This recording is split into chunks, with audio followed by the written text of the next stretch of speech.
عباده الذين اصطفى أما بعد أعوذ بالله من الشيطان الرجيم بسم الله الرحمن الرحيم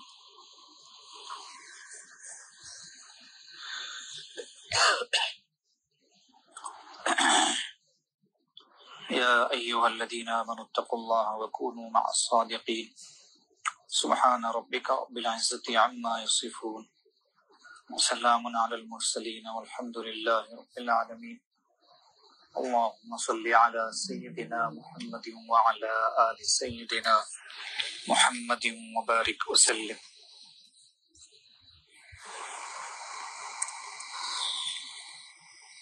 آواز پہنچ گئی؟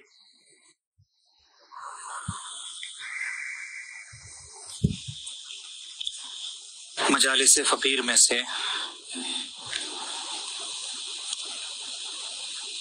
ہفتہ واری مجلس میں پڑھ کر سنانے کا معمول ہے. معاشرتی اصلاح اس کا عنوان ہے کہ معاشرے میں جتنے لوگ رہتے ہیں ان کی اصلاح کیسے ہوگی. ایک معاشرہ ہوتا ہے، معاشرے میں باپ بیٹے بھی شامل ہے، ماں بیٹیاں بھی شامل ہیں، استاد شاگرد بھی شامل ہے، پیر مرید بھی شامل ہے. تو ان سب کی اصلاح جو ہے وہ کیسے ہوگی؟ چنانچہ اس ضمن میں حضرت جی دامت برکاتہم ارشاد فرما رہے ہیں شاگردوں کی اصلاح. ارشاد فرمایا استاذ جو اپنے شاگردوں سے ناراض ہوتے ہیں ان کا مقصد اصلاح ہوتا ہے. استاذ کا مقصد کوئی انتقام لینا نہیں ہوتا. اگر استاذ انتقام لینے والا بنے گا تو اخلاص بھی رخصت ہو جائے گا. استاذ کو نبی علیہ السلام کے ساتھ معلم ہونے کی نسبت حاصل ہوتی ہے، اس لیے معلم کے لیے بھی ضروری ہے کہ شاگرد کو صرف اور صرف اللہ کی خاطر ڈانٹ پلائے، اپنی انا کا مسئلہ نہ بنائے، خامخواہ رعب داغ بھی نہ جمائے، بلکہ اپنے ہر کام میں شاگرد کی اصلاح مقصود ہو. اگر شاگرد کو ڈانٹے تو سنت یہی ہے کہ حضور صلی اللہ علیہ وسلم کی طرح اس کے لیے دعا بھی کرے، کیونکہ استاذ کی دعائیں شاگردوں کے لیے بڑی جلدی قبول ہوتی ہیں. تو استاذ جو شاگردوں کی اصلاح کرتے ہیں تو ان کا مقصد بدلہ لینا، شاگرد کو تکلیف پہنچانا نہیں ہوتا، بلکہ اس کو سدھارنا اور اس کو درست کرنا مقصود ہوتا ہے. اب جب سدھارنا مقصود ہوتا ہے تو استاذ جو ڈانٹتے ہیں ان کی ڈانٹ میں اثر بھی ہوتا ہے. بچے کے اندر خود یہ خیال پیدا ہوتا ہے کہ مجھے اس غلطی کی اصلاح کرنی چاہیے، مجھے اپنے آپ کو سدھارنا چاہیے. اگر بچے کے اندر یہ جذبہ نہیں پیدا ہو رہا ہے تو استاذ کو بھی چاہیے کہ وہ اپنی نیت کو درست کرے. کہیں ایسا تو نہیں کہ اس کی یہ ڈانٹ ڈپٹ اور اس کا تنبیہ کرنا بغیر اخلاص کے ہو، کسی اور نیت سے ہو کہ بچے پر اثر نہیں ہو رہا ہے. چنانچہ اپنی نیت کی تصحیح بھی کرنی ہے اور پھر دعا بھی کرنا ہے اس طالب علم کے لیے، شاگرد کے لیے، کیونکہ دن میں آپ ڈانٹیں گے اور رات میں دعا کریں گے تو اصلاح مکمل ہوگی. حضرت مولانا یعقوب صاحب نانوتوی رحمۃ اللہ علیہ دارالعلوم دیوبند کے پہلے صدر مدرس، حضرت اقدس تھانوی رحمۃ اللہ علیہ کے بہت خاص استاذ تھے. حضرت تھانوی رحمۃ اللہ علیہ نے ان کی بہت صحبت اٹھائی طالب علمی کے زمانے میں. وہ ایک مرتبہ ایک طالب علم کو مارنے لگے. حضرت مولانا یعقوب صاحب رحمۃ اللہ علیہ تو اس طالب علم نے مار کھاتے ہوئے کہا کہ حضرت اللہ کے لیے مت ماریے، اللہ کے لیے مت ماریے. تو حضرت نے برجستہ ارشاد فرمایا کہ میں اللہ کے لیے ہی تو مار رہا ہوں، کہ تم کو مارنا جو ہے وہ اللہ ہی کے لیے ہو رہا ہے، اب تم کہہ رہے ہو کہ اللہ کے لیے مت مارو. تو پہلے کے اساتذہ ایسے ہوا کرتے تھے. آگے فرماتے ہیں شاگرد کو بھی چاہیے کہ وہ یہ نہ سوچے کہ میری کیا غلطی ہے، غلطی ہو یا نہ ہو ہر صورت میں اپنے کو خطا کار سمجھے. اسی میں شاگرد کی بہتری و بھلائی ہے اس سے عاجزی پیدا ہوتی ہے جو تمام نیکیوں کی جڑ ہے۔ شاگرد کو بھی ہمیشہ یہی سوچنا چاہیے کہ استاذ اگر ڈانٹ رہے ہیں یا مار رہے ہیں تو یقیناً میری کوئی غلطی ہو، خواہ نہیں مار رہے، کیونکہ استاذ جو ہے جو بھی کرتے ہیں اللہ واسطے کرتے ہیں، تو مجھے یہ یقین ہے کہ وہ مجھے خواہ نہیں مار رہے، خواہ نہیں ڈانٹ رہے۔ اس صورت میں شاگرد کے اندر عاجزی پیدا ہوگی، اور عاجزی و انکساری یہ تمام نیکیوں کی بنیاد اور جڑ ہے۔ اگر عاجزی انکساری طبیعت میں پیدا ہو گئی تو آگے کے سارے راستے آسان ہو جاتے ہیں، اور اگر عاجزی نہ ہو، تکبر ہو، تو انسان اٹک جاتا ہے۔ فرماتے ہیں عاجزی و انکساری میں کیسی لذت ہے، یہ رئیس و نواب کیا جانے۔ جو لوگ ہمیشہ گردن اکڑائے رہتے ہیں، ہمیشہ سینہ تانے رہتے ہیں، ان کو معلوم ہی نہیں کہ عاجزی انکساری میں کیسی لذت اور کیسا مزہ ہے۔ عاجزی و انکساری میں اخلاص کتنا ہے اس کا پتہ اس وقت چلتا ہے جب بلا وجہ اور بلا قصور بھی ڈانٹ کھا کر شاگرد خوش رہے، بلکہ ساتھیوں کی کڑوی کسیلی سن کر بھی انسان غصہ نہ کرے، تو یہ اخلاص کی علامت ہے۔ انسان جب اپنے کو کتے سے بھی بدتر سمجھتا ہے تو لوگوں کا برا بھلا کہنا اس پر کوئی اثر نہیں کرتا۔ وہ یہ سمجھتا ہے کہ یہ جو کہہ رہا ہے بیچارہ یہ کم کہہ رہا ہے، میں تو اس سے بھی زیادہ برا ہوں۔ یہ جو ہمیشہ ناک پر غصہ رہتا ہے، اور لوگ کہتے کہ بھئی ان کا تو مزاج ایسا ہے کہ ناک پر مکھی بیٹھنے نہیں دیتے، میرے کوئی کمال نہیں، یہ عیب ہے۔ کمال یہ ہے کہ سب کی سن لے، سب کو برداشت کر لے، یہ کمال ہے۔ اگر یہ صفت پیدا ہو گئی سب کو برداشت کرنے کی، سب کو جھیلنے کی، تو پھر اس بندے کا دنیا میں کسی سے جھگڑا ہی نہیں رہے۔ جھگڑے سارے وہی ہوتے ہیں جب انسان جو ہے برداشت نہیں کرتا ہے، جھیلتا نہیں۔ اداروں کی اصلاح، ارشاد فرمایا جہاں بڑے بڑے اداروں میں جاؤ تو چھوٹی چھوٹی باتوں کی وجہ سے مخالفت پیدا کر لیتے ہیں، چھوٹی چھوٹی باتیں ہوتی ہیں اور آپس میں لڑائیاں اور جھگڑے ہوتے ہیں، اپنے غصے کی وجہ سے خود بھی پریشان ہوتے ہیں اور دوسرے ساتھ والوں کو بھی پریشان کرتے ہیں۔ ایک آدمی کا غصہ ہوتا ہے تو وہ غصہ خود اس کو بھی پریشان کرتا ہے اور ساتھ میں جو ہوتے ہیں ان کو بھی پریشان کرتا ہے۔ لوگ اس سے ہمیشہ خار کھائے ہوئے رہتے ہیں کہ کیسا آدمی ہے یار، ہمیشہ چڑچڑ کرتا رہتا ہے، اس کا مزاج بڑا عجیب ہے، اس کے پاس جانے سے طبیعت ڈرتی ہے، گھبراتی ہے۔ کسی عارف نے کہا ہے، یعنی عقل مند آدمی نے، کہ جو کوئی اپنا ایک مخالف پیدا کر لیتا ہے وہ اپنا سکون خود ہی برباد کر لیتا ہے۔ خواہ اپنا کوئی دشمن بنا لینا، اپنی طرف سے نہیں بنایا، اللہ کی طرف سے بن گیا تو وہ ایک الگ چیز ہے، لیکن اپنی طرف سے بنانا یہ بہت ہی نامناسب بات ہے، اس سے سکون برباد ہو جاتا ہے۔ فرماتے ہیں ہم دوسروں کی خامیاں ڈھونڈتے پھرتے ہیں، کیا ہماری برائی کی وجہ سے دوسرے ہماری خامیاں نہیں ڈھونڈیں گے؟ اگر میں کسی کی خامی، کمی، برائی ڈھونڈ رہا ہوں تو دوسرا بھی میری برائی ڈھونڈے گا، دوسرا میری اچھائی ڈھونڈ نہیں سکتا۔ یہ بات یاد رکھیں کہ انسان جیسا بوئے گا ویسا ہی کاٹے گا۔ میاں بیوی کی اصلاح، ارشاد فرمایا بہت سے گھروں میں لوگ بظاہر میاں بیوی بن کر زندگی گزار رہے ہوتے ہیں مگر ایک دوسرے کی کمزوریاں ڈھونڈ رہے ہوتے ہیں۔ جو دنیا میں جتنی جلدی معاف کر دے گا قیامت میں جلدی معاف کر دیا جائے۔ جو اللہ تعالیٰ کے لیے غصے کا ایک گھونٹ پی جاتا ہے، اللہ تعالیٰ اس کے ہر گھونٹ کے بدلے اپنا دیدار نصیب فرمائیں گے۔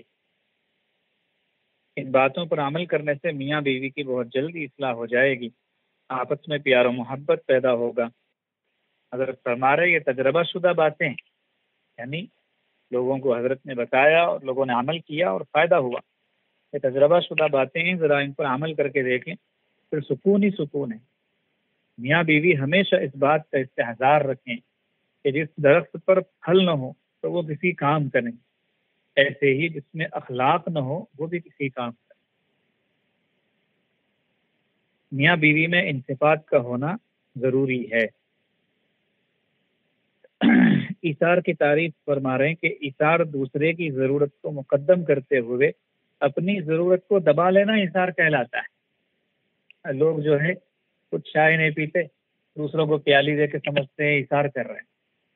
یہ کوئی بات ہوئی ایثار کہ اپنی چائے کی پیالی بعد میں آنے والی ہے، دوسرے کو بڑھا دیا اور سمجھ گئے کہ ہم بڑے ایثار۔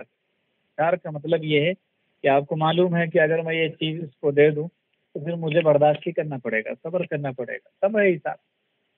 اپنی پیاس دبا کر اور اپنی ضرورت کو پیچھے ڈال کر دوسرے کی ضرورت پوری کرنا، یہ ایثار کہلاتا ہے۔ تحمل، اپنے اندر صبر و برداشت پیدا کرنا تحمل کہلاتا ہے۔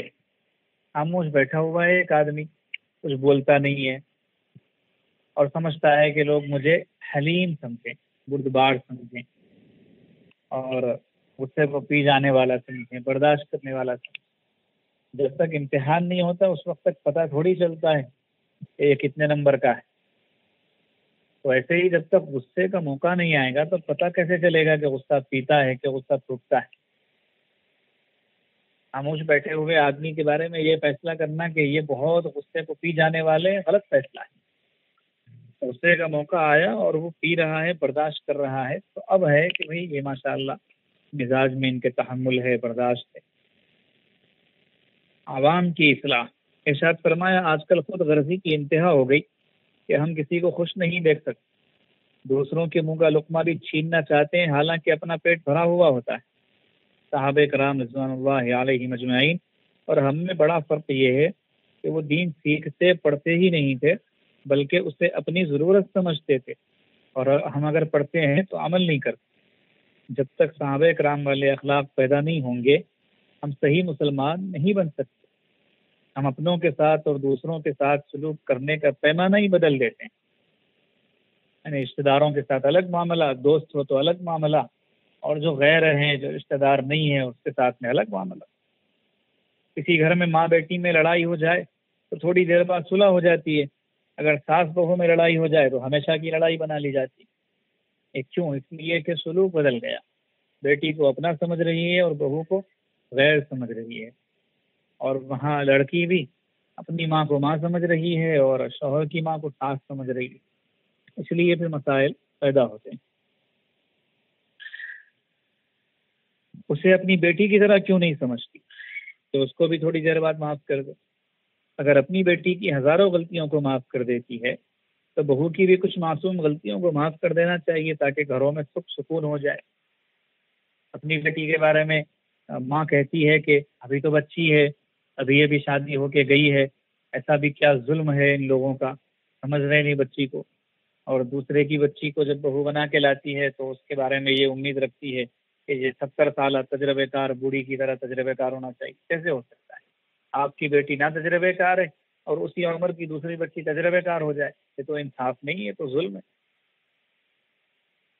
بچیوں کی اصلاح، بچیوں کو لڑنا بھڑنا بغض رکھنا دوسروں کو گھٹیا سمجھنا بڑے مکروہ گناہ ہے، خاص طور سے خواتین میں ہوتا ہے یہ، اس لیے بطور خاص ان کے لیے فرما رہے ہیں ان سے توبہ طائب ہونا بہت ضروری ہے۔ ان گناہوں نے ہمارے اخلاق کا جنازہ نکال دیا۔ اگر آج ہم دوسروں کی غلطیوں کو معاف کریں گے اللہ تعالی ہماری غلطیوں کو معاف کر دے گا۔ گھروں میں بہنیں آپس میں نسلی تعلق کی وجہ سے لڑائی ختم کر دیتی، مگر آج جامعات میں لڑکیاں اللہ کی وجہ سے اکٹھی ہوتی ہیں اور اللہ تعالیٰ کی وجہ سے آپس میں بہن بہن کا تعلق ہے، اسے مستقل لڑائی کیوں منا لیتی؟ یعنی گھر میں جو ہے 2 سے 3 بہنیں، 3 سے 4 بہنیں ہوتی ہیں تو آپس میں کبھی لڑائی وڑائی ہو بھی جائے تو درگزر کر دیتی ہے، تھوڑی دیر میں مل جاتی ہیں۔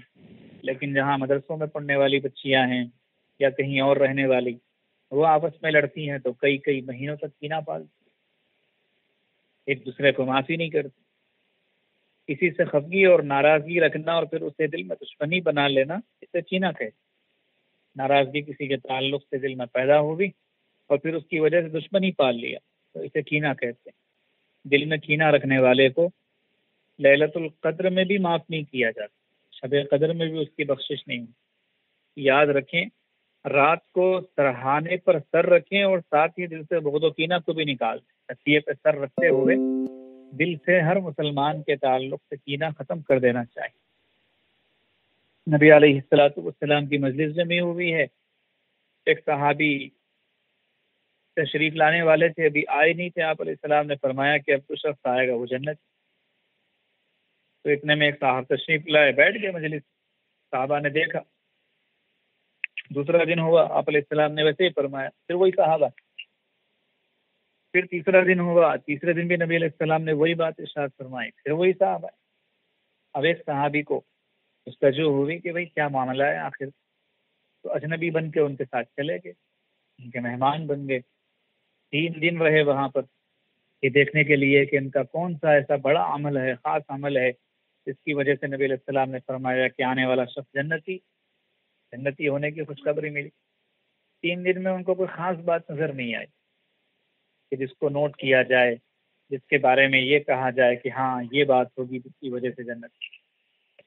آخر انہوں نے پوچھ لیا کہ میں نے نبی علیہ السلام سے ایسے سنا ہے اور آپ کو دیکھا ہے، تو کوئی خاص بات تو لگی نہیں، آپ بھی تہجد پڑھتے ہم بھی پڑھتے، آپ بھی روزہ رکھتے ہم بھی رکھتے، آپ بھی تلاوت کرتے ہم بھی کرتے، آپ بھی گھر کے کام کاج کر رہے ہم بھی کرتے، تو آپ کا کوئی خاص عمل ہو تو بتائیے۔ تو انہوں نے یاد کر کے بتایا، ان کو یاد بھی یاد کر کے بتایا کہ دراصل میرا ایک معمول ہے کہ رات کو جب بھی میں بستر پر جاتا ہوں تو تکیے پر سر رکھنے سے پہلے میں اللہ سے کہتا ہوں کہ اے اللہ، میں اپنے دل کو ہر مسلمان کے تعلق سے کینے سے صاف کرتا ہوں، کسی کے تعلق سے میرے دل میں کوئی کینہ نہیں، ہر مسلمان کے تعلق سے اپنے دل کو پاک صاف کر کے رات کو سوتا ہوں۔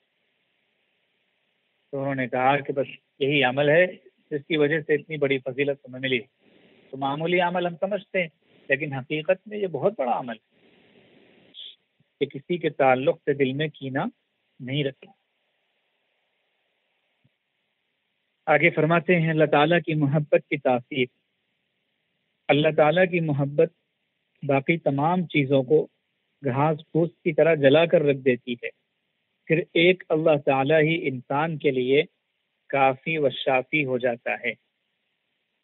اللہ پاک کی محبت جب کسی دل میں آتی ہے تو باقی ساری چیزوں کو جلا کے ختم کر دیتی، کوئی چیز باقی نہیں رہتی، وہاں پر صرف اللہ ہی اللہ ہوتے ہیں اور کوئی چیز نہیں۔ ماں سوا معشوق کے سب جل اٹھا، تو اللہ پاک کے علاوہ سارا کا سارا جو ہے جل جاتا ہے، ختم ہو جاتا ہے۔ ایک بزرگ تھے، ان کے اشعار ہیں، اس کا ترجمہ یہ ہے، کہتے ہیں اور کوئی کہانی مجھے اچھی نہیں لگتی، الف نے میرا دل چھین لیا ہے،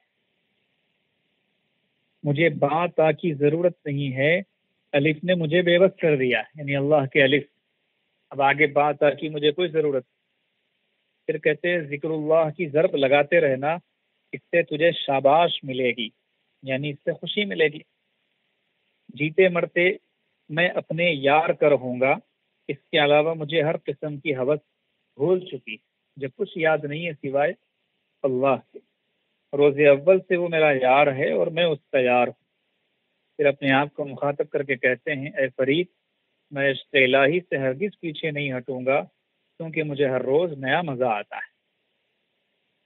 جو لوگ کہتے ہیں کہ ذکر میں دل نہیں لگتا، تو یہ ذکر کی لذت سے محروم لوگ، اگر ذکر کی لذت نصیب ہو جاتی تو اگلے دن اس وقت کا انتظار ہوتا کہ کب اگلا دن آئے اور کب میں اللہ کی یاد میں بیٹھوں۔ ورنہ جو لوگ ذکر سے غافل رہنے والے، پیچھے رہنے والے ہیں، ان کو تو پتہ بھی نہیں چلتا کہ ذکر کا وقت کب آیا اور کب نکل گیا۔ انہیں تو رات میں بستر پہ جاتے وقت احساس ہوتا ہے، اور کبھی کبھی تو وہ بھی نہیں ہوتا کہ آج میرے ذکر کا ناغہ ہو گیا۔ مطلب یہ ہے کہ اللہ کی محبت نہیں ہے، اللہ کا تعلق دل میں نہیں ہے۔ اگر اللہ کا تعلق ہوتا، اللہ کی محبت ہوتی تو یاد ضرور آتی۔ اگر ماں سے بیٹا جدا ہو جائے، باہر ملک چلا جائے یا سفر پہ کچھ دنوں کے لیے جائے، تو چونکہ وہ ماں ہے اس کو بیٹا یاد آتا ہے، دن میں کئی بار یاد آتا ہے، رات میں کئی بار یاد آتا ہے، حتیٰ کہ خواب میں بھی وہ اپنے بیٹے کو دیکھتی ہے۔ اور دوسرے آدمی کے لیے چونکہ وہ بیٹا نہیں ہے، جیسے ماں کو اپنے بیٹے سے تعلق ہے، ویسا تعلق اس کو اس شخص سے نہیں ہے، تو وہ یاد بھی نہیں آتا۔ اگر ملاقات ہوتی ہے تو وہ حیرت سے پوچھتا ہے اچھا کب آئے آپ تو گئے ہوئے تھے، کب آئے؟ تو اس کو تو پتہ بھی نہیں چلتا کہ بھئی یہ کب گیا اور کب آیا۔ اور ماں ہوتی ہے کہ اسے کوئی لمحہ جو ہے اپنے بیٹے کی یاد سے غافل نہیں ہونے دیتی، بیٹے کی محبت۔ تو اسی طریقے سے جو اللہ کے عاشق ہوتے ہیں، اللہ کا سچا تعلق دل میں رکھنے والے ہوتے ہیں، وہ کبھی اپنے مولا سے غافل نہیں۔ اللہ والوں کے نزدیک غفلت سے بڑا کوئی گناہ نہیں، غافل ہونے سے بڑا کوئی نقصان نہیں۔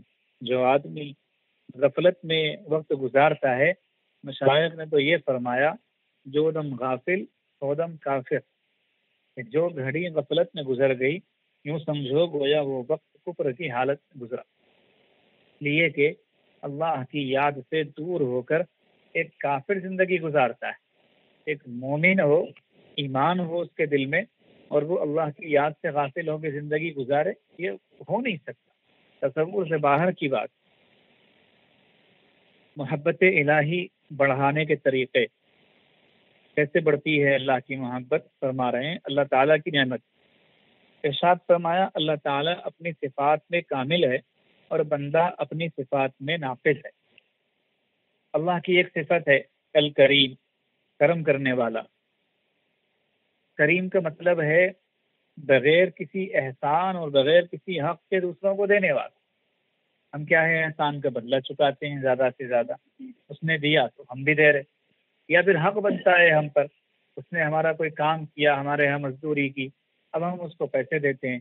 لیکن اللہ پاک کا معاملہ یہ ہے کہ بغیر کسی احسان اور بغیر کسی حق کے دیتے ہیں، یعنی ہم نے اللہ پہ کوئی احسان نہیں کیا کہ اللہ ہمیں دے، اور ایسے ہی اللہ پر کوئی حق ہمارا واجب نہیں ہے کہ وہ ہم کو دیں، ہم اللہ سے کہیں کہ ہم نے یہ کیا لہذا دیجیے۔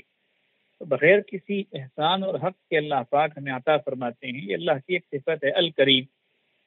تو انسانوں میں بھی بعض لوگوں کو کریم کہہ دیا جاتا ہے، اس اعتبار سے کہ وہ سخی ہوتا ہے، اس کا دل دریا ہوتا ہے، وہ لوگوں کو خوب دینے والا ہوتا ہے، اس اعتبار سے اسے کریم کہتے ہیں۔ لیکن اللہ بھی کریم ہے، بندہ بھی کریم ہے، مگر اللہ اپنے کریم ہونے میں کامل ہے اور بندہ کریم ہونے میں ناقص ہے، اس لیے کہ بندہ اللہ پاک تو ہر حال میں کریم ہے، ہر حال میں کرم فرماتے ہیں، اور بندہ کب تک کریم رہے گا؟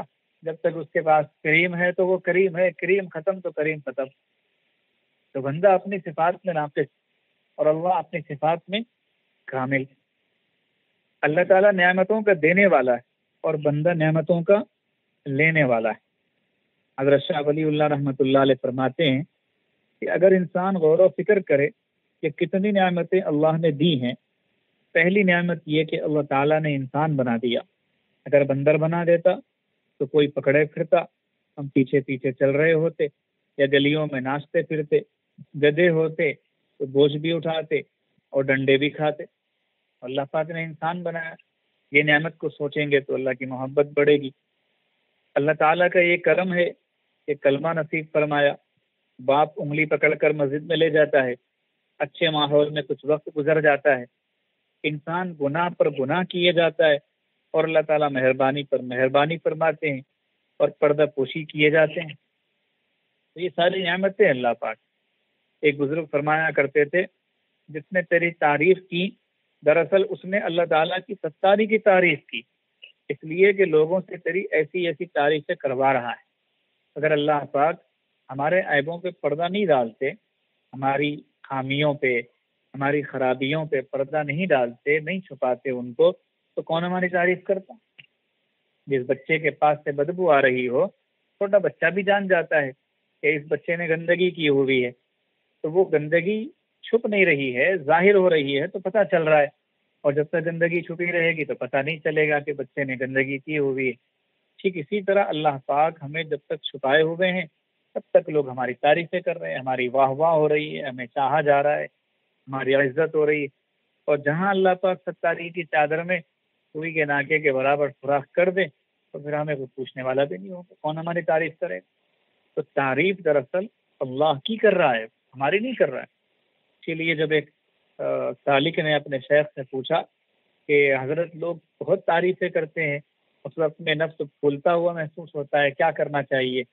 تو ان بزرگ نے فرمایا کہ اس وقت میں یہ سوچو کہ یہ بیچارہ بے خبر ہے، عالم الغیب نہیں ہے، وہ چھپی ہوئی باتوں کو نہیں جانتا، اللہ پاک نے اس سے میری حقیقت چھپائی ہوئی ہے اور یہ ظاہر کو دیکھ کے میری تعریف کر رہا ہے۔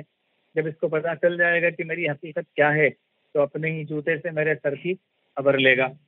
اور دوسری بات یہ سوچو کہ دراصل تعریف یہ جو میری کر رہا ہے تو اللہ کروا رہے ہیں تو کر رہا ہے، اگر اللہ پاک نہیں کرواتے اور اس کے دل میں میری تعریف نہیں ڈالتے تو وہ کیسے کرتا؟ جبکہ پتا بھی جو ہے اللہ کی مرضی کے بغیر نہیں ہلتا، تو اللہ تعالیٰ تعریفیں کروا رہے ہیں اس لیے وہ کر رہا ہے۔ مزید فرماتے ہیں اللہ تعالیٰ کی محبت بڑھانے کے طریقے، ارشاد فرمایا محبت ہونے کی کئی وجوہات ہوتی ہیں۔ نمبر 1، صفات کامل کی وجہ سے محبت ہو جاتی ہے۔ جب اللہ تعالیٰ کے احسانات کو دیکھیں تو جذبہ محبت پیدا ہوتا ہے۔ اس کے علاوہ بھی اللہ کے احسانات ایسے ہیں کہ جنہیں سوچتے رہیں تو اللہ تعالیٰ کی محبت قوی ہوتی جاتی ہے۔ اللہ تعالیٰ کی جتنی صفتیں ہیں اور ان صفات کی برکت سے ہمارے کام بن رہے ہیں ان کو ہم سوچیں۔ اللہ پاک رحمان ہے، ہمارے ساتھ ہمیشہ رحم کا معاملہ فرما رہے ہیں، کریم ہے، کرم کا معاملہ فرما رہے ہیں، غفار ہیں، بخشش کا معاملہ فرما رہے ہیں، عفو ہیں، معافی کا معاملہ فرما رہے ہیں، رزاق ہیں، روزی دے رہے ہیں۔ ساری نعمتیں اللہ پاک ہم پر بارش کی طرح برسا رہے ہیں۔ ان صفات کو سوچیں گے تو اللہ کی محبت پیدا ہوگی۔ اس کے علاوہ بھی کئی چیزیں سوچی جا سکتی ہیں کہ اللہ پاک نے مثال کے طور پہ رات پوری گزار دی اور مجھے سر میں درد نہیں ہوا، اللہ کا احسان ہے، محبت بڑھے گی۔ اسی طریقے سے میں سفر میں ایسی جگہ پر تھا کہ پانی صحیح نہیں مل رہا تھا پینے کے لیے، لیکن مجھے کوئی پیاس نہیں ہوئی اور میں منزل پر آسانی سے پہنچ گیا اور پانی خوب جی بھر کر پی لیا، تو اللہ کا احسان ہے۔ اگر راستے میں ایسی پیاس لگتی کہ یا پانی پی لو یا جان جائے تو انسان گندے نالے کا بھی پانی پی لیتا۔ تو چھوٹی چھوٹی چیزیں ہوتی ہیں، اگر سوچے تو پھر اللہ تعالیٰ کی محبت بڑھے گی۔ لیکن ایسا سوچنے کی محبت، ایسا سوچنے کی توفیق اور ایسی محبت جو ہے اس شخص کو ہوگی جو ذکر خوب کرے گا، اس لیے کہ ذکر کی خصوصیت ہے کہ ذاکر کو مذکور تک پہنچا دیتا ہے، یعنی ذکر کرنے والے کو وہاں تک پہنچا دیتا ہے جس کا وہ ذکر کر رہا ہے، جس کو وہ یاد کر رہا ہے، یعنی بندے کو اللہ تک پہنچنا نصیب ہو جاتا ہے ذکر کی برکت سے۔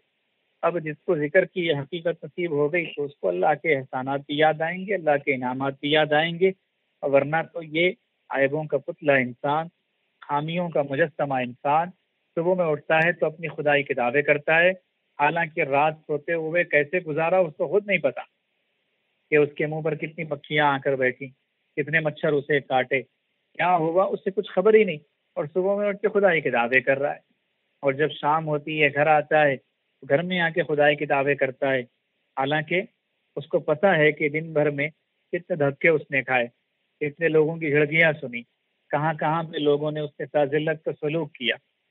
ان سب کے باوجود بھی اللہ یاد نہیں آتے ہیں ہمیں، تو وجہ یہ ہے کہ ذکر نہیں کرتے۔ دوسرا طریقہ یہ ہے کہ اللہ تعالیٰ کا انسان کو عزت کا مقام دے دینا، یہ بھی اس کا احسان۔ اگر اللہ کسی کو عزت دینا چاہے تو تمام دنیا اکٹھی ہو کر بھی اسے ذلیل نہیں کر سکتی، اور اگر اللہ پاک نے ذلیل کرنا ہے تو گھر بیٹھے بیٹھائے بھی ذلیل کر دے۔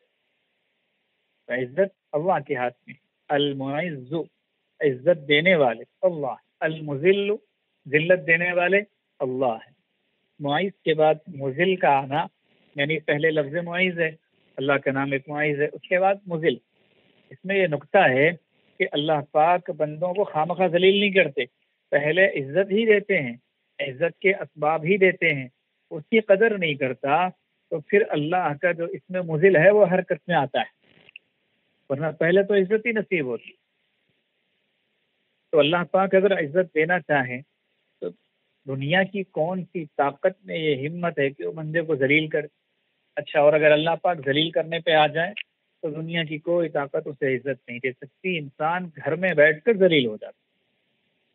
اللہ پاک جن کو ذلیل کرنا چاہتے ہیں ان کی کچھ علامتیں بھی ہیں، ان میں ایک علامت یہ ہے کہ اللہ والے فرماتے ہیں کہ جس کو اللہ پاک ذلیل فرمانا چاہتے ہیں اس کو اپنے مقبول بندوں کے پیچھے لگا دیتے ہیں، اور وہ ان میں عیب تلاش کرتا پھرتا ہے، ان میں برائی ڈھونڈتا پھرتا ہے، پھر اس کے بعد وہ ذلیل ہو جاتا ہے۔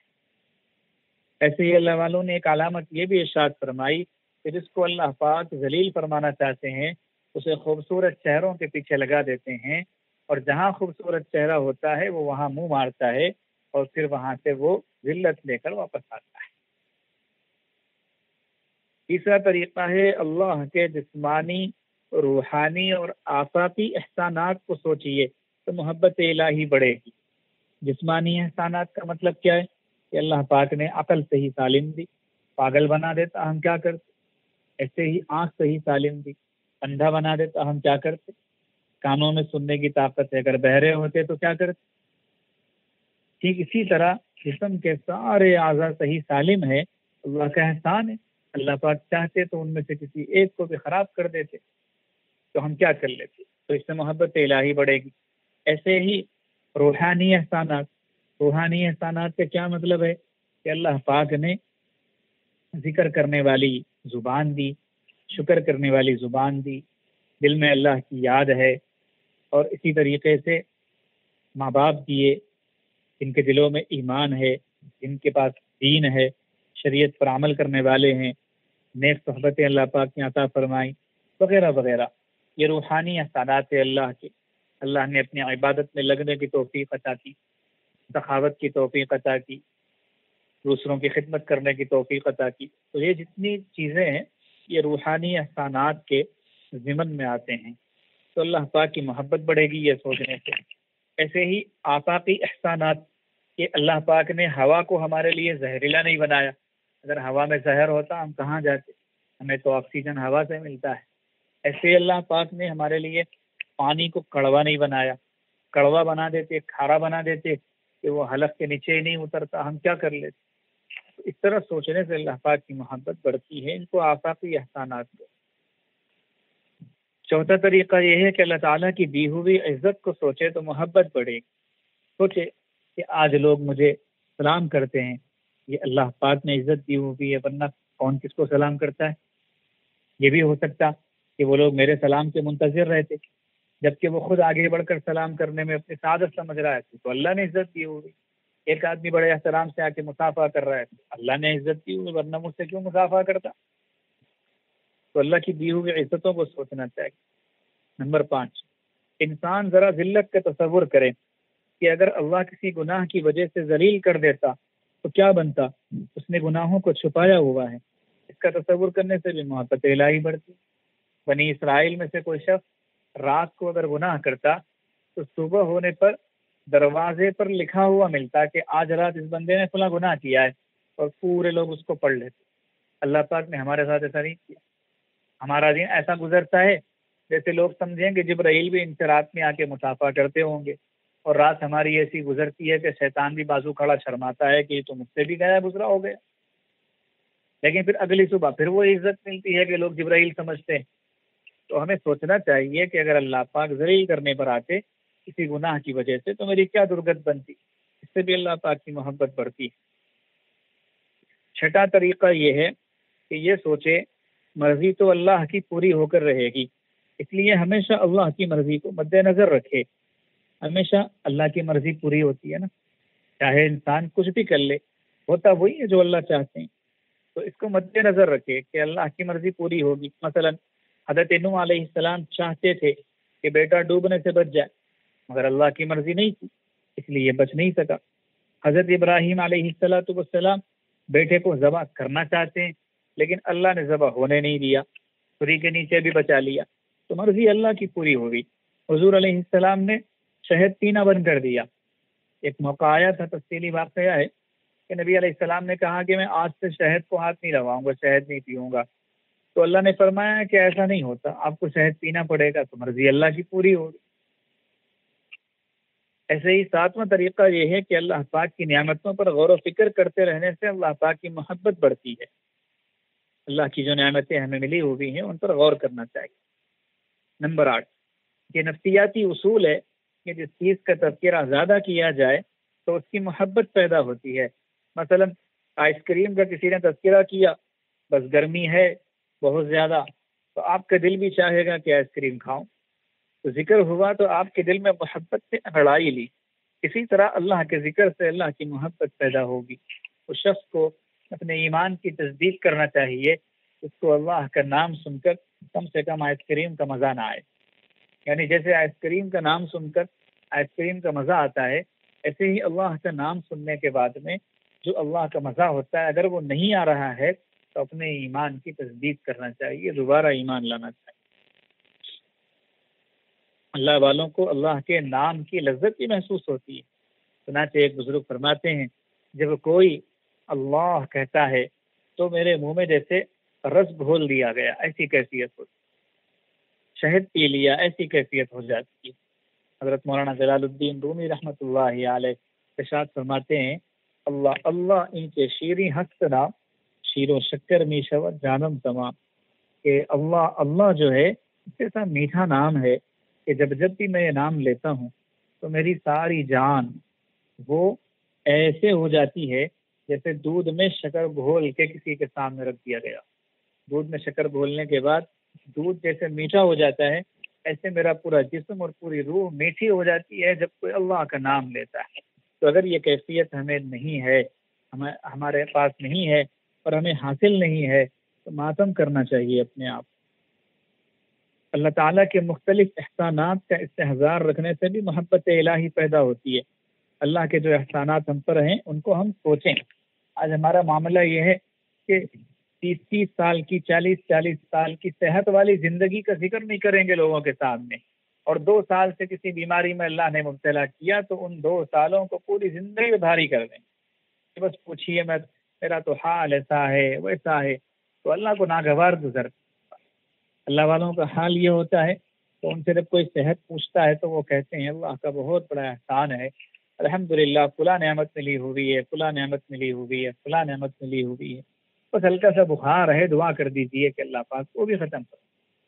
اور ہمارا معاملہ یہ ہوتا ہے کہ کوئی ہم سے ہماری طبیعت پوچھ لے تو نہ عقل کو دیکھتے ہیں کہ وہ صحیح سالم ہے، نہ سر کو دیکھتے ہیں کہ الحمدللہ وہ گنجا نہیں ہے، نہ اسی طریقے سے چہرے کو دیکھتے ہیں کہ اس پہ کے داغ نہیں ہے، بس سیدھے گھٹنوں پر آ جاتے ہیں اور کہتے ہیں بس یہ گھٹنوں کے درد نے پریشان کر کے رکھ دیا دعا کی، تو باقی نعمتیں کہاں گئی اللہ پاک؟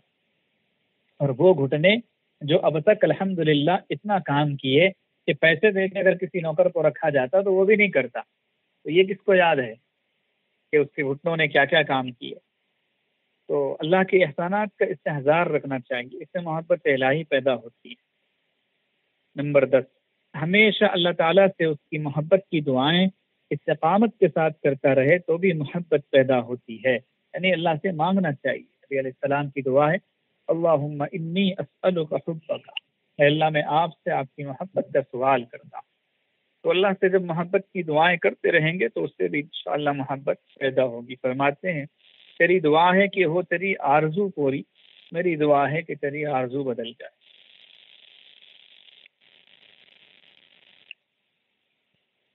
اللہ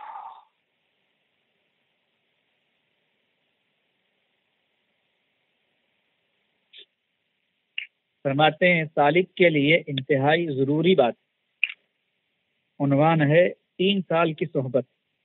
حضرت جی دامت برکاتہم کی صحبت بابرکت میں کچھ دوست بیٹھے ہوئے تھے۔ حضرت جی دامت برکاتہم نے بڑے ہی سوز اور درد کے ساتھ فرمایا کہ سچے دل کے ساتھ کوئی سالک 3 سال اس فقیر کے ساتھ رہ لے اور حتی الامکان آداب کا پورا خیال رکھے تو انشاءاللہ اس کا کام اللہ تعالیٰ بنا دے۔ یہ حضرت نے ارشاد فرمایا کہ 3 سال میرے ساتھ رہ لو اور آداب کا خیال رکھو، اس میں اپنی طرف سے جان بوجھ کر کوئی کمی مت ہونے دو، انشاءاللہ اللہ پاک کام بنا دے۔ ایک تو صحبت دائمی، مسلسل ساتھ رہنا، اور دوسرے آداب کی رعایت کرنا۔ آج کل سالکین کی مصیبت یہی ہوتی ہے کہ ایک تو ساتھ رہتے رہیں اور دوسرا اگر ساتھ رہتے ہیں تو آداب کی رعایت کرتے نہیں، کیونکہ ساتھ رہنے والے کیا سمجھتے ہیں کہ ہم تو ساتھ میں حضرت کے، ہم تو دوسروں سے اسپیشل ہو گئے۔ یہ اسپیشل ہونے کا خیال جیسے ہی آتا نا گڑھے میں گر جاتے۔ حالانکہ ساتھ میں رہنے والے کو تو بہت زیادہ ڈرنا چاہیے۔ کہتے ہیں نزدیک آراں بیش بود حیرانی، کہ جو لوگ قریب ہوتے ہیں ان کو حیرانی زیادہ ہوتی ہے۔ جو بادشاہ کا سب سے قریبی وزیر ہوتا ہے اس کے تو ہمیشہ ہاتھ پیر کانپتے رہتے ہیں کہ پتہ نہیں کون سی بات میں گڑبڑ ہو جائے اور بادشاہ گردن ناپ دے۔ وہ تو راتوں کو بھی نہیں سوتا، وہ تو ہمیشہ پریشان رہتا ہے۔ اور ہمارا حال یہ ہے کہ اگر اللہ والے ہمیں قریب کر لیں تو ہم ان کی ناک پہ بیٹھ جاتے ہیں۔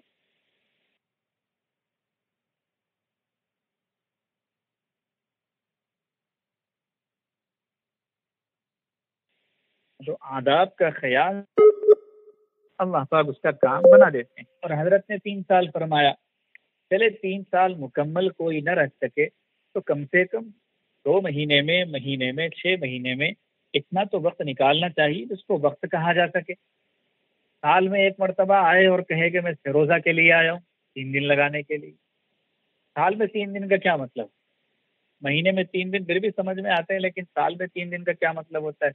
اور اس پر بھی حضرت جی دامت برکاتہم ارشاد فرماتے ہیں کہ آتے ہیں اور کہتے ہیں کہ حضرت بس مختصر سے وقت کے لیے آنا ہوا ہے، بڑی کوشش کے باوجود وقت نکل نہیں سکا، آپ توجہ فرما دیجیے، دعا فرما دیجیے۔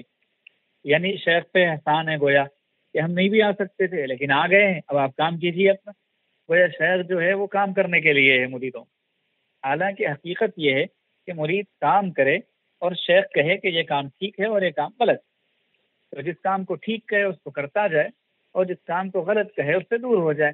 لیکن یہاں معاملہ یہ ہوتا ہے کہ ہم تو ویسے ہی رہیں گے جیسے ہم ہیں، لیکن آپ توجہ کرتے رہیے۔ جو لوگ اس طرح غفلت کے ساتھ زندگی گزارتے ہیں نا، ہمارے حضرت سناتے ہیں، حضرت خواجہ عبد المالک صدیقی رحمۃ اللہ علیہ ہمارے سلسلہ عالیہ کے بڑے مشائخ میں سے ہیں، وہ فرمایا کرتے تھے کہ تہجد کے وقت میں جب توجہ کرتا ہوں سالکین کی طرف تو بعض سالکین کے پاس توجہ جا کر ایسے واپس آ جاتی ہے جیسے زور سے فل اسپیڈ کے ساتھ گیند دیوار پر پھینکی جائے اور وہ پلٹ کر آ جائے۔ جیسے بال پھینکتے ہیں نا بچے پریکٹس کرتے ہوئے دیوار پہ بال مارتے ہیں، تو وہ جتنی اسپیڈ سے آپ دیوار پر پھینکیں گے بال ویسے ہی ریورس پلٹ کر جو ہے آئے گا۔ تو ٹھیک اسی طرح بعض سالکین کی طرف جب مشائخ توجہ کرتے ہیں تو وہ توجہ پلٹ کے ویسے ہی واپس آ جاتی، کیوں؟ اس لیے کہ اس نے اپنے 12 دروازے بند کر کے رکھے، غافل ہے وہ کیسے کام کرے گی توجہ؟ تو مشائخ کی توجہ بھی اسی دل پر کام کرتی ہے جو دل بیدار رہتا ہے، حاضر رہتا ہے۔ اسی کو ہمارے مشائخ فرماتے ہیں کہ یک لحظہ خزاں شاہ غافل نہ باشی، کہ ایک سیکنڈ کے لیے بھی اس بادشاہ سے یعنی اللہ پاک سے غافل نہ رہنا، شاید کہ نگاہ کنت تو آگاہ نباشی، کیا پتہ ان کی کب نگاہ پڑ جائے، کب ان کی نظر اڑ جائے اور تو اس وقت ہوتا پڑا رہے۔ تو مشائخ کا بھی یہی معاملہ ہوتا ہے کہ خود ان کے اختیار میں نہیں ہوتی ان کی نظر، اور وہ اللہ کی طرف سے اٹھائی جاتی ہے کسی سالک پر، اور وہ اس وقت غافل ہوتا ہے تو واپس آ جائے۔ ایک بڑی عجیب بات ایک مرتبہ حضرت کے صاحبزادہ محترم دامت برکاتہم نے سنائی تھی کہ ایک صاحب کا نام لیا گیا، اس وقت میں حضرت نسبت کی نعمت جو ہے وہ منتقل فرما رہے تھے لوگوں، خلافت و اجازت کی شکل میں جو لوگ منتخب ہوئے تھے ان کو دے رہے تھے، تو ایک صاحب کا نام لیا گیا، وہ نہیں تھے مجلس، حالانکہ وہ حضرت ہی کے کام سے گئے ہوئے، تو جب نام لیا گیا وہ غیر حاضر رہے تو دوبارہ نام لیا گیا، دوبارہ بھی نہیں آئے، 6 بار نام لیا گیا تو وہ تھے ہی نہیں، تو کہاں سے آتے؟ باہر تھے۔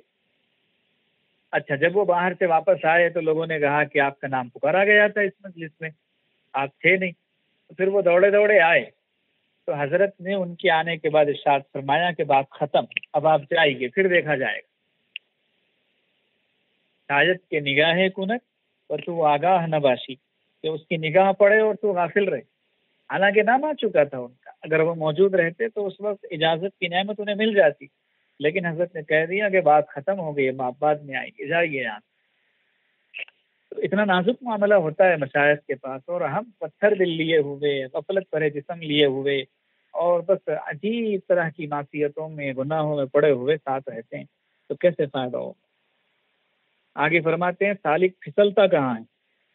حضرت جی دامت برکاتہم نے اس بات سے تذکرہ کرتے ہوئے فرمایا کہ جو کام شیخ نے کسی مرید کے ذمہ لگا دیا، اس پر استقامت دکھائی تو اس کا کام بن جائے گا۔ انسان جب مستی کرتا ہے تو شیطان اس کو بہکا دیتا ہے، تو انسان غافل ہو جاتا ہے اور وہ کام چھوڑ بیٹھتا ہے۔ اگر مرید استقامت دکھائے تو ہمارے مشائخ اتنے کامل ہیں کہ ان کی ایک توجہ سے سالک کا کام بن جاتا ہے۔ یعنی ہمارے حضرت جی اکثر ارشاد فرماتے ہیں کہ بسا اوقات جو معمولات ہیں سلسلے عالیہ کے، ان کے مقابلے میں بھی شیخ کا لگایا ہوا کام انسان کا کام بنا دیتا ہے۔ شیخ نے کوئی کام ذمہ لگایا، مثال کے طور پہ لکھنے پڑھنے کا کام ذمہ لگایا یا کوئی اور کام ذمہ میں لگا دیا، اور وہ بیچارہ معمولات کے لیے پورا وقت نکال نہیں پا رہا ہے، لیکن شیخ کے کام میں لگا ہوا ہے پوری ایمانداری کے ساتھ، استقامت کے ساتھ، تو اللہ پاک اس کا کام بنا دے۔ اکثر سالکین دھوکے میں پڑے رہتے ہیں، شیخ کا کام بعد میں کر لیں گے، پہلے معمولات کر لیں گے۔ حالانکہ یاد رکھیں کہ معمولات کو مؤخر کر دیجیے، لیکن شیخ کا کام پہلے کر لیجیے۔ بھلے سے شیخ دنیا کا کام لگایا ہوا ہو، لیکن وہ سالک جو شیخ کے کاموں میں لگا رہتا ہے وہ ان لوگوں سے آگے چلا جاتا ہے جو معمولات کرتے رہتے۔ وجہ اس کی یہ ہوتی ہے کہ دراصل وہ مرید شیخ کی مان کر چل رہا ہے، اطاعت شیخ میں لگا ہوا ہے، اور اطاعت شیخ جو ہے وہ اطاعت خدا بندی ہے۔ کیونکہ اللہ نے فرمایا جو اللہ کی اطاعت کرنا چاہے اسے چاہیے کہ وہ رسول کی اطاعت کرے۔ نبی علیہ السلام کی اطاعت اللہ کی اطاعت ہوئی، اور نبی علیہ السلام کے نائب کی اطاعت وہ بھی اللہ کی اطاعت، اور مشائخ جو ہے انبیاء کرام کے حقیقی نائب اور وارث ہوتے۔ تو استقامت کے ساتھ کام کرے گا تو پھر پار ہو جائے گا۔ انسان کیا کرتا ہے؟ حضرت فرماتے ہیں مستی کرتا ہے، یعنی اپنی منمانی کرتا ہے، اپنے جی میں جو آیا وہ کرتا ہے، تو پھر محروم ہو جاتا ہے۔ سالک کے لیے انتہائی ضروری باتیں، حضرت جی دامت برکاتہم نے سالک کے لیے انتہائی ضروری باتوں کا تذکرہ کرتے ہوئے فرمایا کہ سالک وقوف قلبی کا سب سے زیادہ اہتمام کرے۔ جس طرح کھانا انسان نہیں بھولتا، اسی طرح وقوف قلبی کو اپنے کھانے پینے، سونے اور دوستوں سے ملنے جلنے سے زیادہ اہم سمجھے۔ اگر شیخ کی صحبت میں ہے تو شیخ کے قلب کے ساتھ رابطہ رکھنا ضروری ہے۔ اگر کسی اور مجلس میں ہے تو کوئی سانس غفلت میں نہ گزرے، یہ گویا خلوت در انجمن ہے۔ ہمارے یہاں اصول یہ ہے سلسلے عالیہ میں کہ شیخ کی مجلس میں اگر آ جائے، شیخ کی صحبت میں ہے، اور اس میں حضرت مزید وضاحت کرتے ہوئے ارشاد فرماتے ہیں کہ ایک شہر میں شیخ چلے گئے تو اس شہر کے تمام سالکین گویا صحبت ہی میں ہے، وہ رابطے قلبی کر سکتے ہیں۔ پھر بعد میں اس کو اور عمومی حیثیت اور شکل دے دی گئی کہ دور بیٹھ کر بھی رابطے قلبی کیا جا سکتا ہے، مگر ہم کہتے ہیں کہ وہی سالکین رابطے قلبی کریں جو بے اختیار رابطے قلبی کا خیال جن کے دل میں آئے، زبردستی نہ کر، کیونکہ اصل تو رابطے قلبی صحبت کا عمل ہے، جب سامنے ہو تب اس وقت کا۔ لیکن کبھی کبھار محبت کی بنا پر، تعلق کی بنا پر بے اختیار تقاضا ہوتا ہے دل پر کہ اس وقت میں اپنے شیخ سے رابطے قلبی کروں، تو وہ ہزاروں کلومیٹر دور سے بھی کر سکتا ہے، ورنہ بتکلف نہیں کرنا چاہیے۔ لیکن جب ساتھ میں ہو تو رابطے قلبی کرے، اس کے لیے ایک شہر میں ہونا بھی کافی ہے۔ اچھا دور ہیں، رابطے قلبی نہیں کر سکتے، تو اب زیادہ سے زیادہ وقوف قلبی سے کام چلائیں۔ وقوف قلبی کیا ہے؟ چلتے پھرتے اٹھتے بیٹھتے ہر وقت اللہ اللہ اللہ کہتے رہنا، ہر 2-4 منٹ بعد، ہر 5-7 منٹ بعد اپنی زبان سے اللہ اللہ اللہ کہنا۔ بعض ساتھی بڑی عجیب بات لکھتے ہیں، کہتے ہیں مراقبہ تو پابندی سے ہو رہا ہے، وقوف قلبی یاد نہیں آتا۔ ہمیں حیرت ہوتی ہے کہ اگر مراقبہ پابندی سے ہو تو وقوف قلبی کا یاد نہ آنا ناممکن سی بات۔ مراقبہ پابندی سے اگر ہو رہا ہے، وقوف قلبی لازماً یاد آئے۔ مطلب یہ ہے کہ مراقبہ پابندی سے نہیں ہو رہا ہے۔ بہت ساروں کو یہ معلوم ہی نہیں ہوتا کہ کہاں پر ہم پکڑے جائیں گے۔ وہ سمجھتے ہیں کہ جیسے ہم ویسے بھی شیخ، تو ایسا نہیں ہوتا ہے۔ جیسے ہم ویسے ہی شیخ نہیں ہوتے، شیخ میں اور ہم میں زمین آسمان کا فرق ہوتا ہے۔ تو آپ سمجھتے ہیں کہ یہاں ہم پار ہو جائیں گے، وہیں ہم پکڑے جاتے ہیں۔ یہ معاملہ ہے ہمارا۔ تو رابطے وقوف قلبی یاد نہیں آ رہی ہے، علامت اور دلیل ہے اس بات کی کہ مراقبہ صحیح نہیں ہو رہا ہے۔ مراقبہ صحیح ہوگا تو وقوف قلبی یاد آئے گی۔ وقوف قلبی زبان پر چڑھ جائے، یعنی اللہ اللہ اللہ زبان کہنے لگے۔ یہ کب کہتی ہے زبان؟ جب دل میں اللہ ہوتا ہے تب کہتی ہے۔ اس کا ایک طریقہ حضرت جی دامت برکاتہم یہ بھی ارشاد فرماتے ہیں کہ موقع موقع کی مسنون دعائیں جو ہیں ان کو پڑھنے کا اہتمام کریں۔ سو کر اٹھنے سے لے کر رات بستر پر جانے تک کی جو موقع موقع کی مسنون دعائیں ہیں ان کو پابندی سے پڑھنے کا اہتمام کرے گا تو انشاءاللہ اس سے وقوف قلبی کی توفیق نصیب ہوگی۔ اس کو خلوت در انجمن کہتے ہیں، اس کو وقوف قلبی کو۔ کیسے؟ اب یہاں اتنے سارے لوگ بیٹھے ہیں، اب یہ سارے لوگ جو بیٹھے ہیں تو بظاہر مجمع ہے، بظاہر مجمع ہے، بہت سارے لوگ بیٹھے ہوئے ہیں، لیکن ہر ایک اپنے دل کے اعتبار سے اللہ کی طرف متوجہ ہے۔ اور ہر تھوڑی دیر بعد اس کی زبان سے اللہ اللہ اللہ نکل رہا ہے، تو یہ سب کے ساتھ رہ کر بھی تنہائی ہے۔ یہ خلوت در انجمن، یہ ہمارے سلسلہ عالیہ نقش بندیہ مجددیہ کی اصطلاحات میں سے ایک اصطلاح ہے، خلوت در انجمن، لوگوں میں رہ کر بھی لوگوں سے الگ تھلگ رہنا۔ حضرت مولانا اسعد اللہ صاحب رحمۃ اللہ علیہ اور حضرت تھانوی رحمۃ اللہ علیہ کے خلیفہ ہیں، ان کا شعر ہے، دنیا کے مشغلوں میں بھی وہ باخدا رہے، دنیا کے مشغلوں میں بھی وہ باخدا رہے، جو سب کے ساتھ رہ کے بھی سب سے جدا رہے۔ تو دنیا کے کام کاج ہیں لیکن وہ اللہ کے ساتھ، کیسے؟ سب کے ساتھ رہتے ہوئے بھی سب سے الگ ہے، بظاہر جسم تو لوگوں کے ساتھ ہے لیکن روح جو ہے وہ اللہ کے ساتھ متعلق۔ تو یہ خلوت در انجمن، کوئی سانس غفلت میں نہیں گزرنا چاہیے، لکھ کر لگا لینا چاہیے گھروں میں یہ چیزیں، تاکہ ہمیشہ جو ہے ذہن اس کی طرف متوجہ رہے۔ جہاں بہت ساری خوبصورتی کے اسباب اور ذریعے اختیار کیے جاتے ہیں کہ گھر میں فلاں سینری لگائیں گے تو خوبصورتی آئے گی، فلاں چیز لگا لیں گے، کوئی ریور کی تصویر لگاتا ہے، کوئی باغ کی، کوئی کسی چیز کی، تو یہ ہمارے مشائخ کے جو چھوٹے چھوٹے جملے ہیں لکھ کے لگا لینا چاہیے۔ خلوت در انجمن ہے، یا پھر ہے جو دم غافل سو دم کافر، یا اسی طریقے سے یاد میں تیری سب کو بھلا دوں، اور اسی طریقے سے جو شعر حضرت جی دامت برکاتہم زیادہ تر پڑھتے رہتے ہیں کہ نہ کسی سے غرض مجھے نہ کوئی واسطہ، مجھے کام بس اپنے کام سے، تیرے ذکر سے، تیری فکر سے، تیری یاد سے، تیرے نام سے۔ اس طرح کی چیزیں گھر میں لکھی ہوئی رہیں گی اگر، تو ہماری نگاہ ان پر پڑے گی اور فوراً ہمارا ذہن متوجہ ہوگا۔ اگر راستہ چل رہا ہے تو نظر بر قدم ہونی چاہیے، یہ بھی ایک اصطلاح ہے، نظر بر قدم، یعنی اپنے پیروں پہ نگاہ، اپنے پیروں پر نگاہ ہو، راستہ چلتے ہوئے ادھر ادھر نہیں دیکھنا چاہیے تاکہ نظر ادھر ادھر بھٹکنے نہ پائے اور ارد گرد کی چیزوں میں الجھ کر نہ رہ جائے۔ اکثر اوقات یہ بھی کہتا رہے کہ یا اللہ اپنی محبت، معرفت، رضا اور لقاء نصیب فرما۔ اللہ سے کہنا چاہیے کہ اے اللہ اپنی محبت، معرفت، رضا اور لقاء نصیب فرما۔ الہی انت مقصودی و رضا کا مطلوبی، یہ بھی ایک جملہ ہے، اسے بھی لکھ کے لگا سکتے ہیں، بار بار کہتے رہ سکتے ہیں اپنی زبان سے، کہتے رہنا چاہیے۔ یہ نہیں سوچنا چاہیے کہ کہنے سے کیا ہوتا ہے، لکھ کے لگانے سے کیا ہوتا ہے، کیا پتہ اللہ پاک اسی کو ذریعہ بنا دے ہمارے بیڑے کے پار ہونے کا۔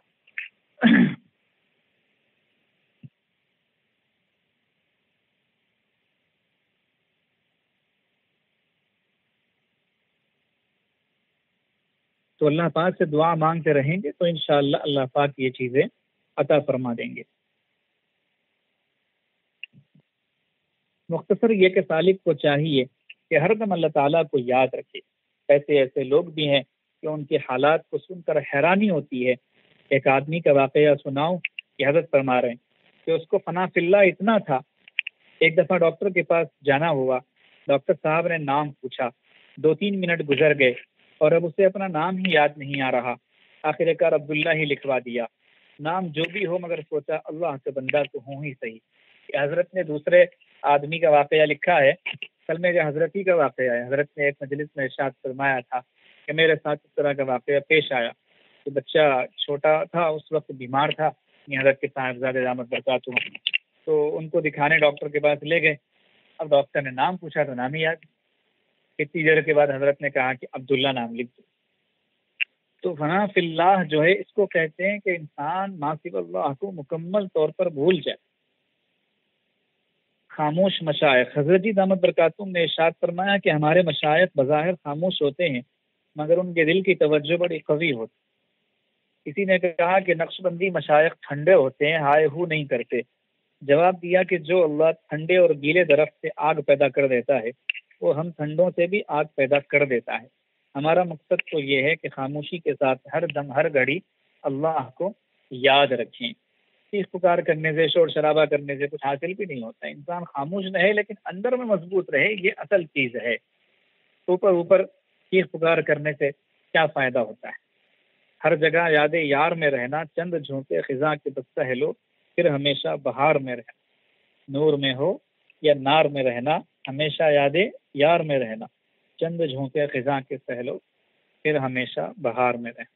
اللہ پاک ہم سب کو اپنے فضل و کرم سے اپنی ذات پاک کی سچی اور پکی محبت نصیب فرمائے، قوی تعلق نصیب فرمائے، نسبت کے نور سے ہم سب کے قلوب کو منور فرمائے۔ آمین وآخر دعوانا ان الحمد للہ رب العالمین۔ ختم خواجگان پر بسم اللہ الرحمن الرحیم۔ اللهم صل على سيدنا محمد وعلى آل سيدنا محمد وبارك وسلم۔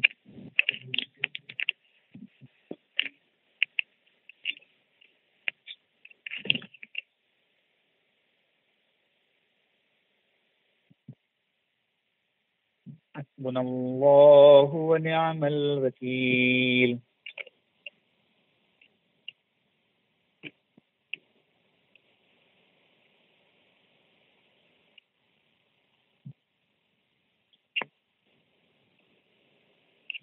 اللهم صل على سيدنا محمد وعلى آل سيدنا محمد وبارك وسلم۔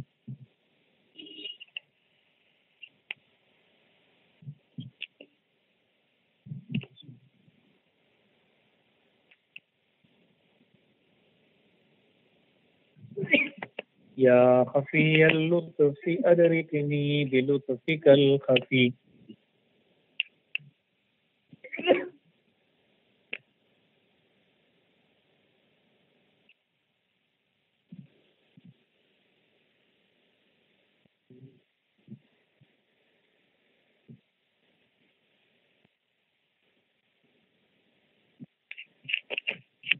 اللهم صل على سيدنا محمد وعلى آل سيدنا محمد وبارك وسلم۔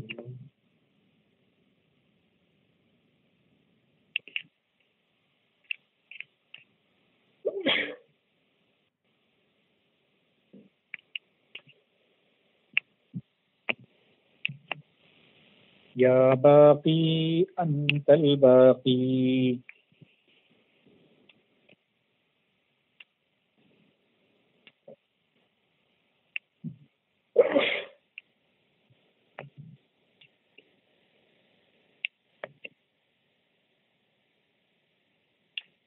اللهم صل على سيدنا محمد وعلى آل سيدنا محمد وبارك وسلم۔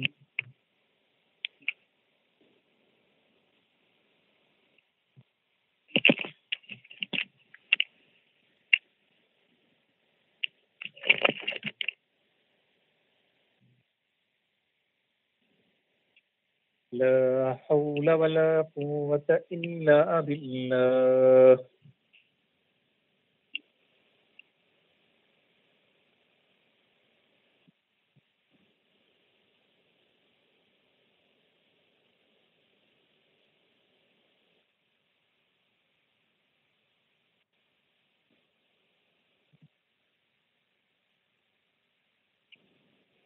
اللهم صل على سيدنا محمد وعلى آل سيدنا محمد وبارك وسلم۔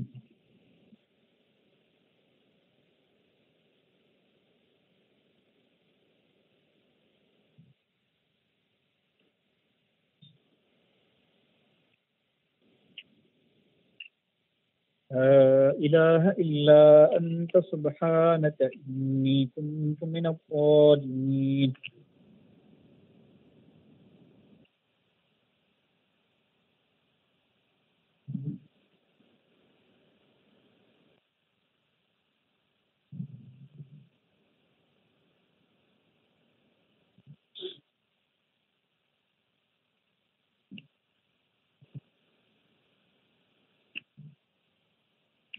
اللهم صل على سيدنا محمد وعلى آل سيدنا محمد وبارك وسلم۔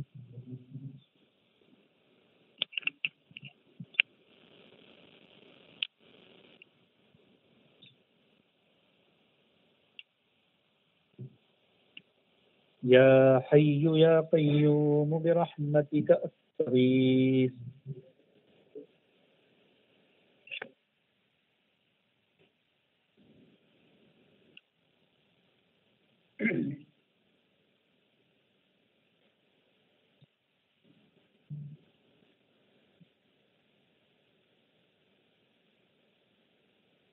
اللهم صل على سيدنا محمد وعلى آل سيدنا محمد وبارك وسلم.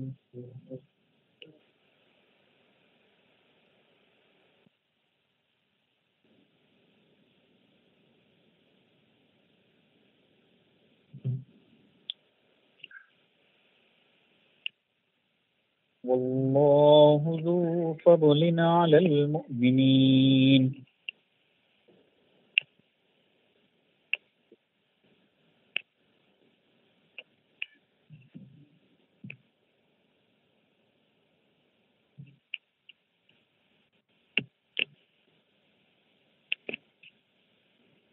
اللهم صل على سيدنا محمد وعلى آل سيدنا محمد وبارك وسلم.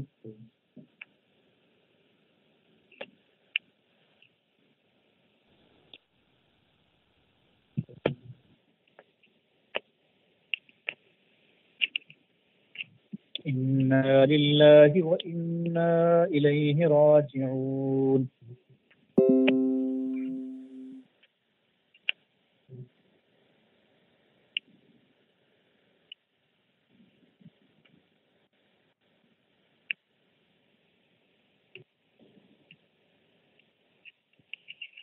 اللهم صل على سيدنا محمد وعلى آل سيدنا محمد وبارك وسلم.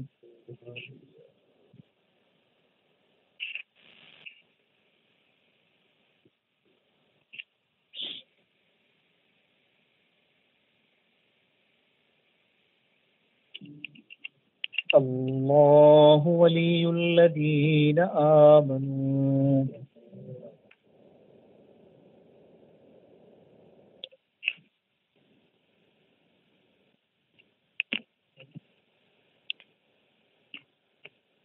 اللهم صل على سيدنا محمد وعلى آل سيدنا محمد وبارك وسلم.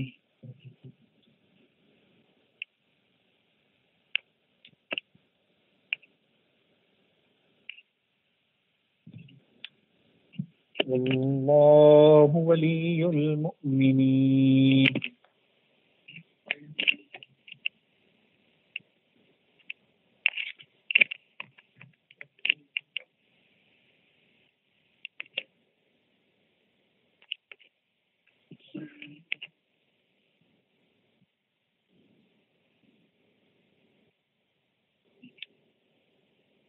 مراقبہ کر لیجیے، آنکھوں کو بند کر لیجیے، سروں کو جھکا دیجیے. دنیا اور دنیا میں جو کچھ ہے ان سب سے ہٹ کٹ کر یکسوئی کے ساتھ اللہ پاک کی یاد میں ڈوب جائیے. یہ تصور کیجیے کہ اللہ پاک کی رحمت آ رہی ہے، میرے دل میں سما رہی ہے، میرے دل سے گناہوں کی سیاہی اور ظلمت دور ہو رہی ہے، اور میرا دل کہہ رہا ہے اللہ اللہ اللہ.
اللہ وہ دل دے جو تیرے عشق کا گھر ہو، اللہ وہ دل دے جو تیرے عشق کا گھر ہو، دائمی رحمت کی تیری اس پہ نظر ہو، دائمی رحمت کی تیری اس پہ نظر ہو، دل دے کے تیرے عشق میں یہ حال ہو اس کا، دل دے کے تیرے عشق میں یہ حال ہو اس کا، محشر کا اگر شور ہو تو بھی نہ خبر ہو، محشر کا اگر شور ہو تو بھی نہ خبر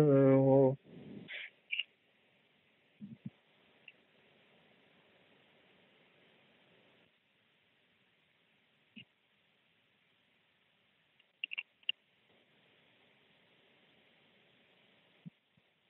نور میں ہو یا نار میں رہنا، ہمیشہ یاد یار میں رہنا، نور میں ہو یا نار میں رہنا، ہمیشہ یاد یار میں رہنا، چند جھونکے خزاں کے سہلو، چند جھونکے خزاں کے سہلو، پھر ہمیشہ بہار میں رہنا،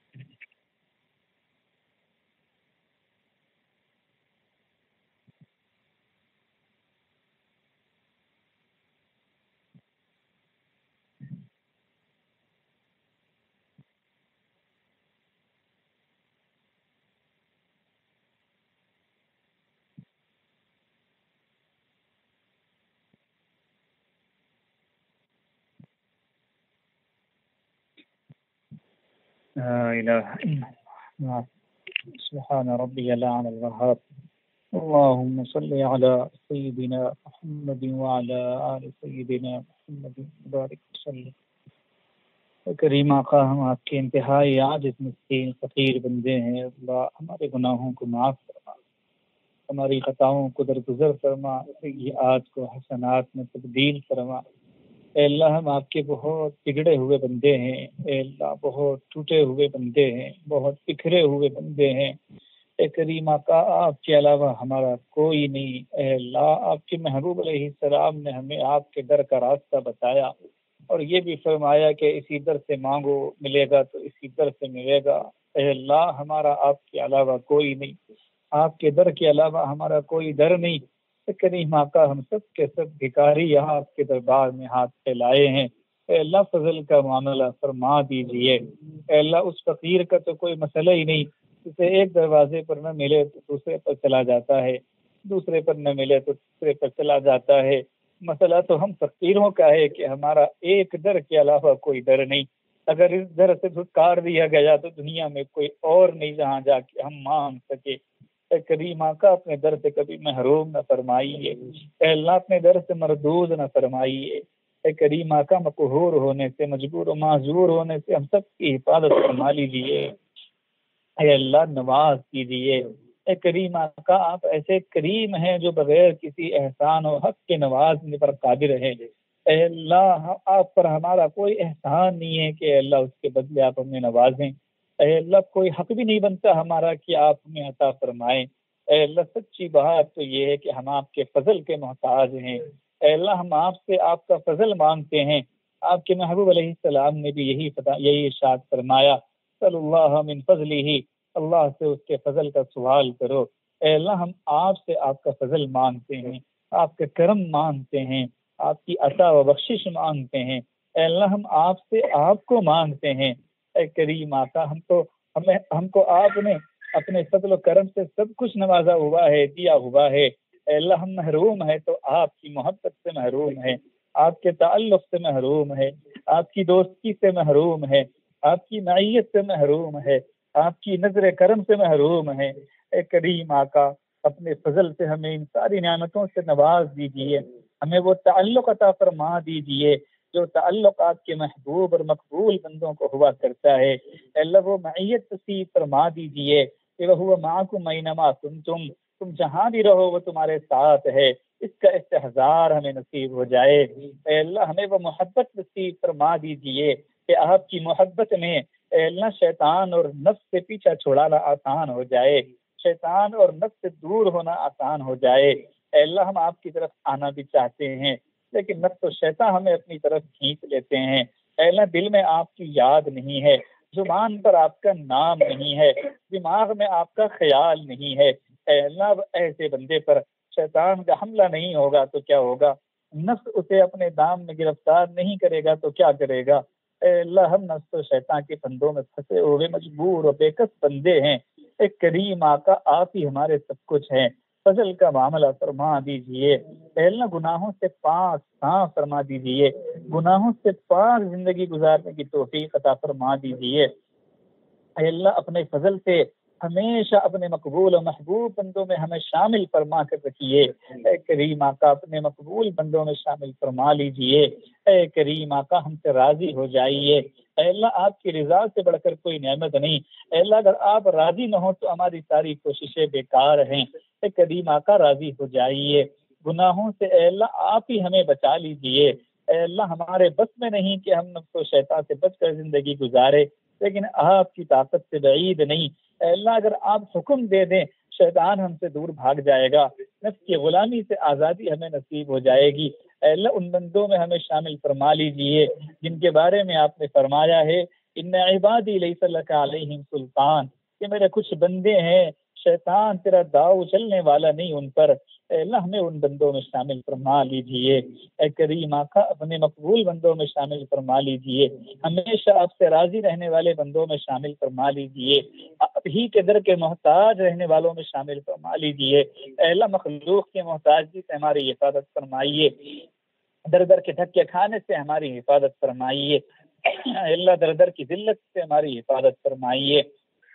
اے کریم آقا ہمیں صحت کے مل جانے کے بعد بیماری سے بچا لیجیے۔ اے اللہ عافیت کے مل جانے کے بعد عافیت کے چھن جانے سے ہماری حفاظت فرما لیجیے۔ اے اللہ خوشحالی کے بعد تنگدستی سے ہماری حفاظت فرما لیجیے۔ طاعت کی عزت مل جانے کے بعد معصیت کی ذلت سے ہماری حفاظت فرما لیجیے۔ اپنا قرب مل جانے کے بعد اپنے بعد کی محرومی سے ہمیں بچا لیجیے۔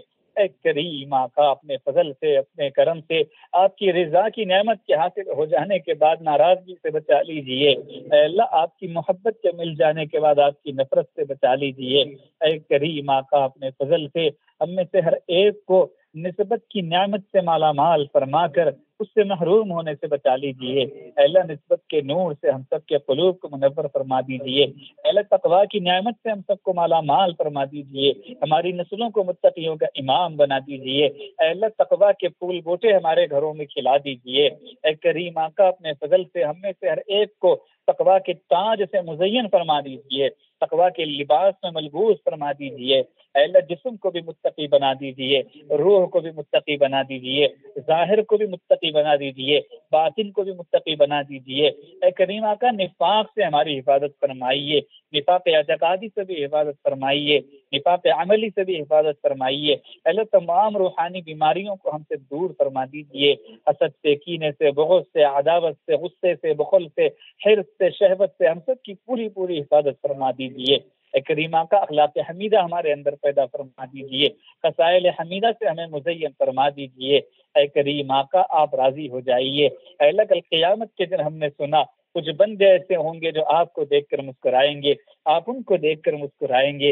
اے اللہ ہمیں ان خوش نصیبوں میں شامل فرما دیجئے۔ اے اللہ اسلام کی زندگی اور ایمان پر خاتمہ نصیب فرما دیجئے۔ اے اللہ دشمن نے ہم سے ہمارا ایمان چھیننے کے پورے منصوبے بنا چکے ہیں، اے کریم آقا ان کی پلاننگ سے ہمیں بتا لیجئے۔ اے اللہ ان کے منصوبوں سے ہماری حفاظت فرما لیجئے۔ اے اللہ یہ ایمان بہت بڑی نعمت ہے، اے اللہ بہت قیمتی چیز ہے، اے اللہ اس کو ہم آپ کے پاس امانت رکھواتے ہیں، جب اس دنیا سے آپ کے دربار میں حاضری کا وقت آئے ہمیں وہ امانت پہ حفاظت لوٹا دیجیے اور ایمان پر ہم سب کا خاتمہ نصیب فرمائیے۔ اے اللہ گھروں میں خوشحالیاں نصیب فرمائیے، اے اللہ زواجی زندگیوں کو خوشگوار بنائیے، اے اللہ ماں باپ کو اولاد کے لیے رحم کرنے والا، صحیح معنوں میں تربیت کرنے والا، شفقت کرنے والا بنائیے۔ اے اللہ اولاد کو والدین کا اطاعت گزار، وفا شعار اور خدمت گار بنائیے۔ اے اللہ جو لوگ اپنی اولادوں سے نالاں ہیں، پریشان ہیں، اولاد کی نافرمانیوں سے پریشان ہیں، اے اللہ ان اولادوں کو، بگڑی ہوئی اولادوں کو ہدایت عطا فرما دیجیے، ماں باپ کی قدر کرنے والی بنا دیجیے، ان کا ادب احترام کرنے والی بنا دیجیے۔ اے اللہ جو ماں باپ ظالم ہے انہیں ظلم سے توبہ کرنے کی توفیق عطا فرما دیجیے، اولاد کے حقوق ادا کرنے کی توفیق عطا فرما دیجیے۔ اے اللہ میاں بیوی میں جو ایک دوسرے کے لیے ظالم ہے ان کو ہدایت نصیب فرمائیے، جو مظلوم ہے ان پر رحم فرمائیے۔ اے کریم آقا جو پریشان حال ہے ان کی پریشانیوں کو دور فرما دیجیے، جو بیمار ہے انہیں شفاء کاملہ عاجلہ مستمرہ دائمہ نصیب فرما دیجیے، جو مقروض ہے ان کے قرضوں کی ادائیگی کی غیب سے شکل صورت سے پیدا فرما دیجیے۔ اے کریم آقا جو بن بیاہی بچے بچیاں گھروں میں بیٹھے ان کے مستقبل روشن فرمائیے، ماں باپ کے لیے فرض ادا کرنا آسان فرمائیے، بے اولادوں کو اولاد نرینہ و مادینہ کی نعمت سے مالا مال فرما دیجیے۔ اے کریم آقا جو مانگے وہ بھی عطا فرما دیجیے، جو مانگنے سے رہ گیا وہ بھی عطا فرما دیجیے۔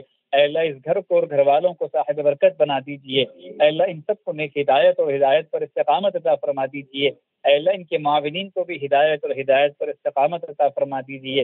اے اللہ اس گھر کو لڑائی جھگڑوں سے پاک فرمائیے، امن کا ماحول پیدا فرمائیے، ایک دوسرے کے لیے دلوں میں محبتیں پیدا فرمائیے، ہر گھر کو لڑائی جھگڑوں سے پاک فرمائیے، ہر گھر میں امن و امان کے دیے جلائیے، ہر گھر میں لوگوں کے دلوں میں آپس میں محبتیں پیدا فرمائیے۔ اے اللہ اس گھر کو خیر کا، فلاح کا، کامرانی کا، عزت کا، سہولت کا، راحت کا، برکت کا مرکز بنا دیجیے۔ اے اللہ ہم میں سے ہر ایک کے گھر کو ان نعمتوں سے مالا مال فرما دیجیے۔ اے کریمہ کا اتحاد اور اتفاق کی نعمت سے ہم سب کو مالا مال فرمائیے، اختلاف و شیرازہ بندی سے ہم سب کی حفاظت فرمائیے۔ اے اللہ ہمارے جملہ اکابر مشائخ کی عمروں میں صحت و عافیت کے ساتھ برکتوں کے فیصلے فرمائیے۔